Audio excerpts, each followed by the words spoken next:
If there's one man you've got a right to be jealous of, it's this one, Jay-Z. World-renowned rapper, record label executive, producer extraordinaire, fashion mogul, and philanthropist. And if that wasn't enough for one lifetime, he's also married to the most bootylicious babe in the world, Beyoncé. So why did this demigod of rap suddenly decide to call it quits and retire back in 2003? I said, I'm happy. You know, I'm happy with what I've accomplished as a solo artist. Like, I feel like, what else can I accomplish? You know what I'm saying? Respect for my peers. I have that, Grammys. I have, like, what more can I say as an artist? But with that amount of raw musical talent coursing through his veins, the question we were all asking was, he can't seriously retire, can he? Is this the last we'll truly see of the mighty Jay-Z?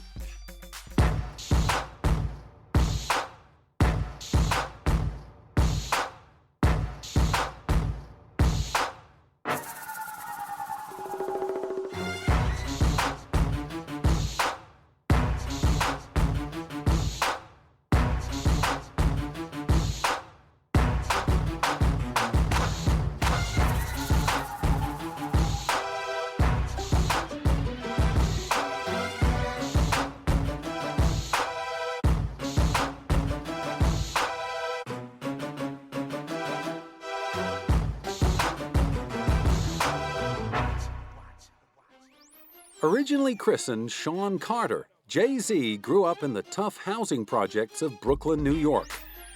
Abandoned by his father at 12, having once shot his brother in the shoulder, and with the occasional dabbling in drugs, life was not looking too promising for the young Carter. Luckily, though, fate had other ideas. Keeping his brothers awake at night by banging out endless drum patterns on the kitchen table, Shawn's musical abilities were beginning to flourish. His constant freestyling, lyric writing, and obsession with rap earned him the nickname Jazzy, and it wasn't long before Shawn began to see music as his one-way ticket out of the crime-infested neighborhood.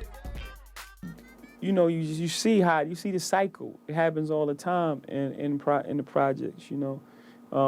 You're having a certain life, and it leads either to jail or it leads to death.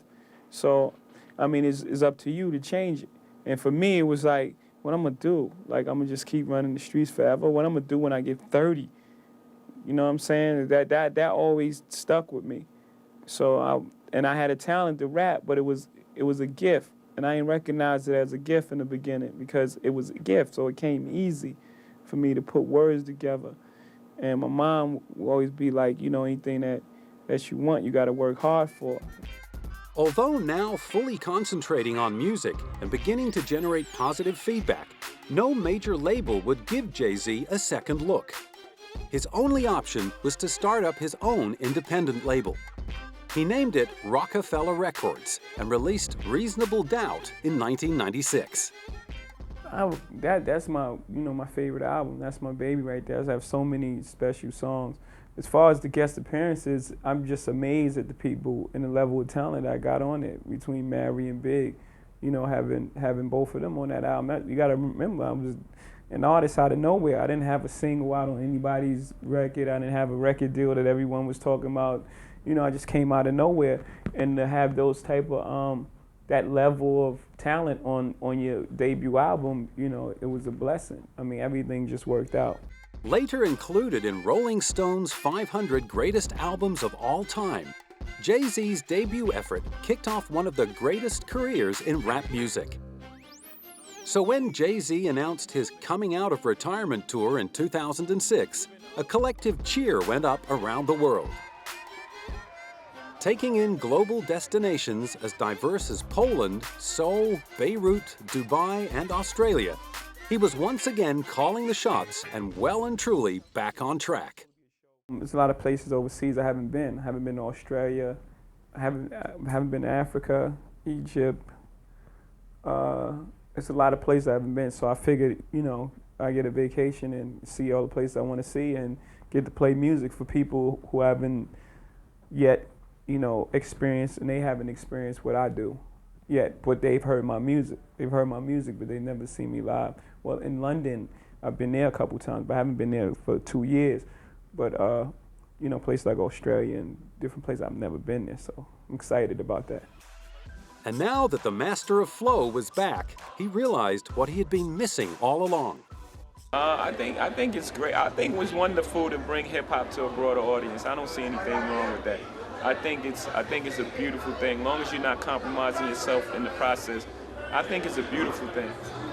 You know, pop is just popular. I just believe in people put boxes on music so they can easily digest it. But I just believe in good music and bad music.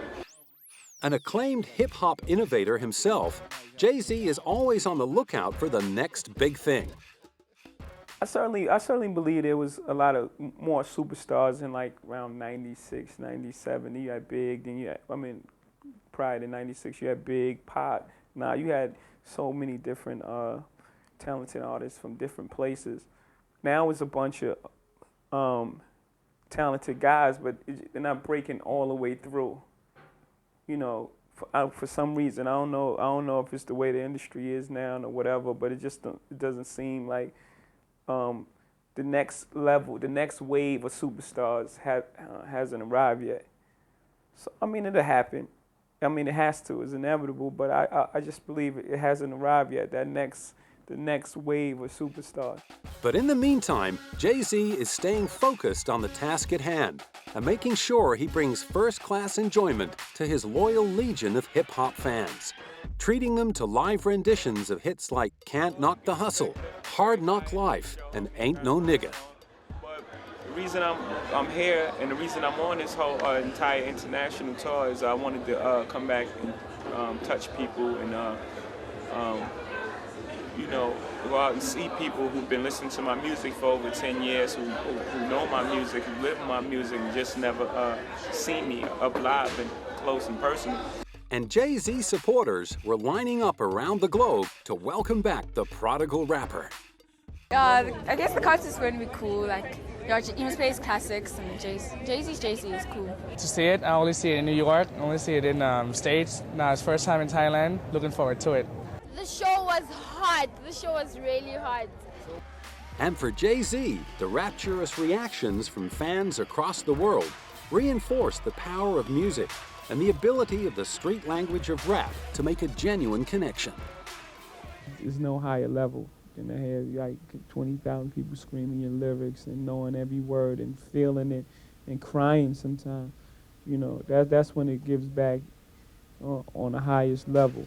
Since then, he's been reaching even higher levels thanks to a $150 million deal with concert promoter Live Nation. Some commentators were surprised at the size of the deal, but to Jeff Mayfield of Billboard magazine, it stacked up. Jay-Z was one of the first artists in rap who was able to not just open big, but hang around the top 10 for a while, hang around the top 40 for a while. And then the other rap that was on rap music was that it doesn't tour, that it's not live music. But here's a guy who's on tour now with Mary J. Blige, and the tickets cost $185 a pop. There are more expensive tickets out there, but that's a pretty handsome ticket, and the show's doing quite well. So, you know, he may not tour as much as rock acts do, but he will bring you more in that arena than a lot of hip-hop artists does. So for those reasons, it might make sense with him. Jeff was proved right a few months later, when, after months of controversy surrounding his upcoming headlining performance at Glastonbury, Jay-Z silenced the critics by blowing the 150,000-strong crowd away. It was good to see that he could do a show on his own. Like, he lived up to the hype in a lot of ways. There was a big entrance, there was a big build-up, and he nailed it. He didn't have to bring anyone on. Beyonce was backstage. He could have rang a number of people to actually make the show bigger, but he didn't. He did it all himself, so fair play to him. I think that proved a lot as well. I think the fact that he held the stage on his own as a one-man show, it's very rarely done, in especially Glastonbury.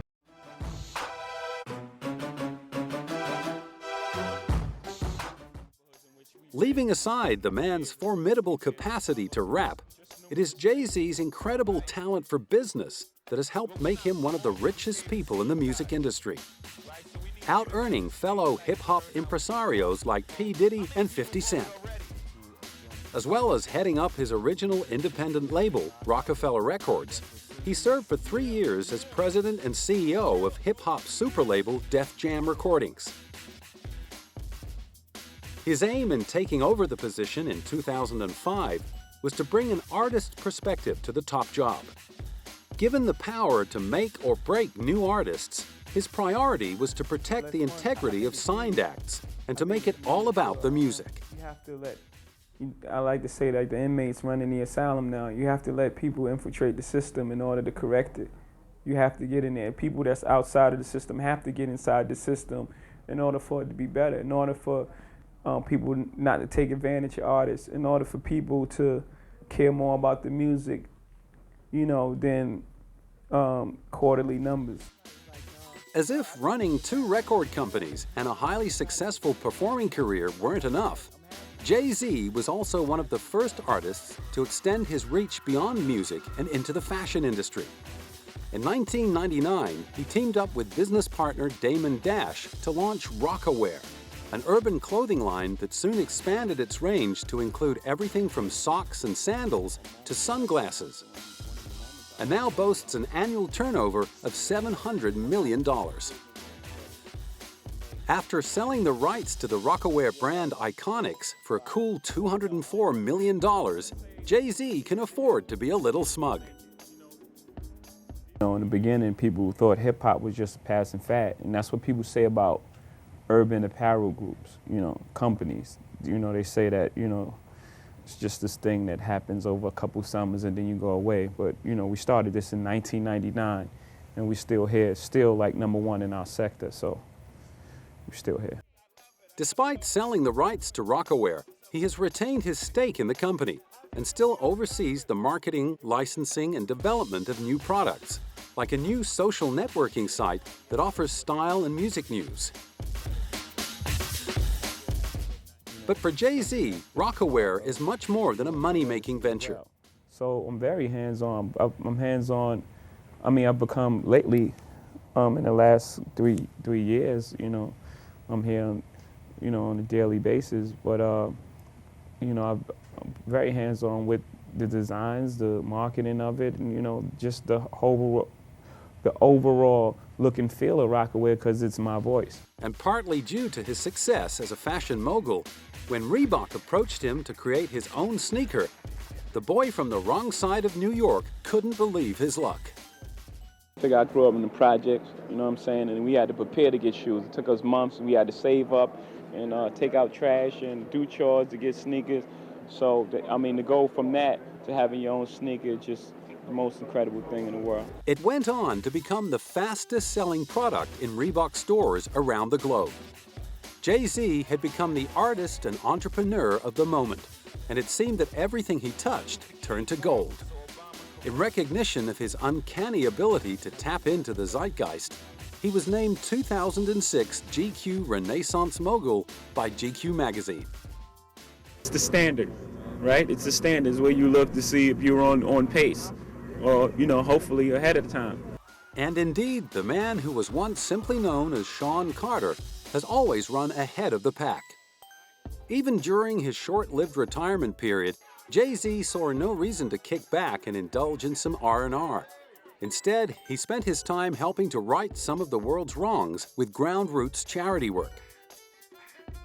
And with past collaborations with Eminem, Pharrell Williams, and Jermaine Dupri proving musically successful in the past, he thought nothing about teaming up with them again.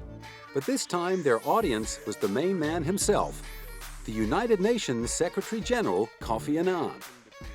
Most of us take water for granted. We turn on the tap and there's plenty of it. Or if we prefer, we can buy hundreds of different brands in the supermarket. But for more than 1 billion people who lack access to safe drinking water, this is an inconceivable dream. In the beginning, when I was going out on the world tour, I was going out to play music in places that I haven't played before. But I said to myself, I can't go to these places I haven't been and not go out and see the people. You see the people that been touched by my music for over 10 years and the culture and what's going on in these areas. And springs at Cipriani's and things like that that we'll get involved. So I had John reach out to the great folks at MTV, and then this thing then reached out to the UN, and this thing just morphed into something incredible. So I'm very excited to go out, not only be a rock star in these countries, also to help, and also to visit places where we could see the efforts, of our contribution.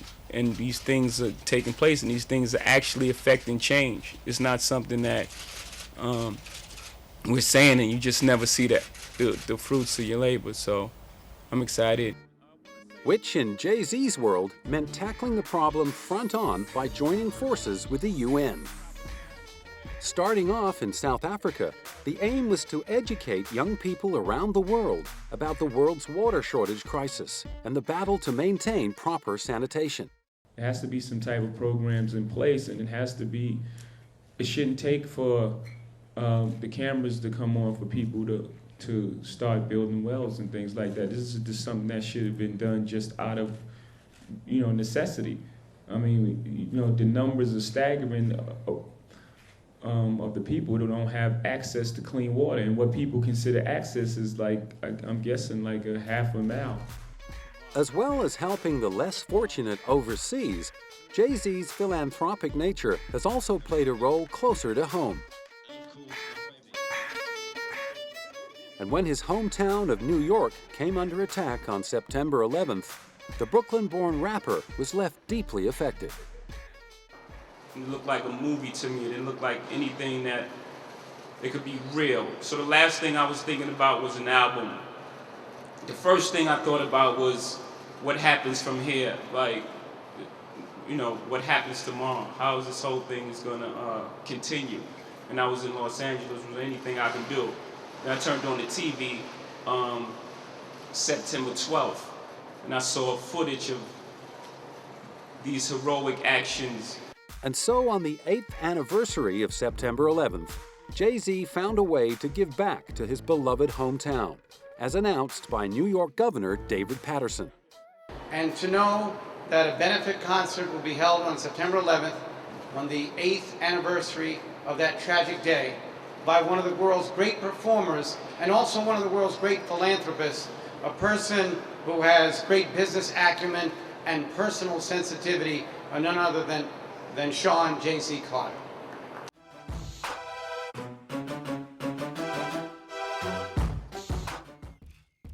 For Jay-Z, there is no greater priority than maintaining close links with the area that he and his family grew up in. He never wants to forget where he came from. Yeah, I think to give back is the responsibility of the individual, and how they feel inside. It's just, just something that, that I'm comfortable with.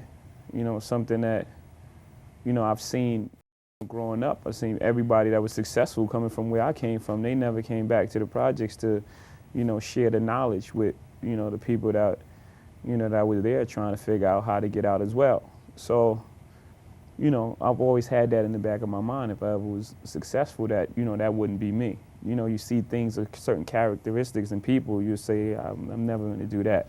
And not only does Jay-Z believe music has the power to affect people's lives, in particular, it's the power of hip-hop that drives him to perform. But for this Jay, it's all a part of moving forward and taking his life's work through to a stage beyond the musical one. Those records, so I guess it's my evolution, and it's me now in the forefront, not as the performer who looked back on what his moms and pops did, but me taking the initiative and being the one, and being the icon, or being the, whatever, the philanthropist or whatever. It's me taking the initiative now. And while Jay-Z's been opening up his pocket to the world, there's only one lady that's opened up his heart. Yes, it's Beyonce Knowles, superstar singer and acclaimed actress. And Jay-Z finally did the right thing and put a ring on it in 2008. But what about kids for Mrs. Jay-Z? Who knows? That happens whenever it happens. It happens. It could happen in a year, it could happen in 5 years. but I'm in no rush, and I do think family is really, really important. I grew up with both of my parents and with my sister and my cousin and with Kelly and all the girls, and it was always a lot of love in my house. So I want the same thing.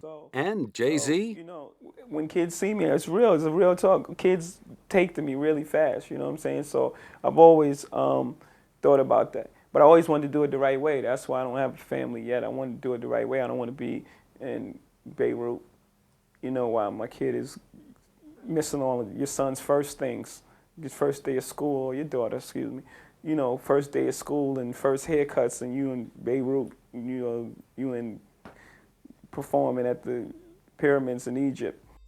And even though they're individually massively successful stars in their own right, both admit that each other's opinions still count when it comes to their music. So what did Jay-Z think of Beyoncé's latest Sasha Fierce offering? Oh, he loved the record. He knows, you know, even with Destiny's Child, Writings on the Wall, Destiny's Child, Kelly, Michelle, and I, we were the women that kind of stood up for women, and the same thing, you know, Independent Woman and Survivor and all those records. I feel like it's really sexy and beautiful to see a strong woman, and that's kind of what this is about.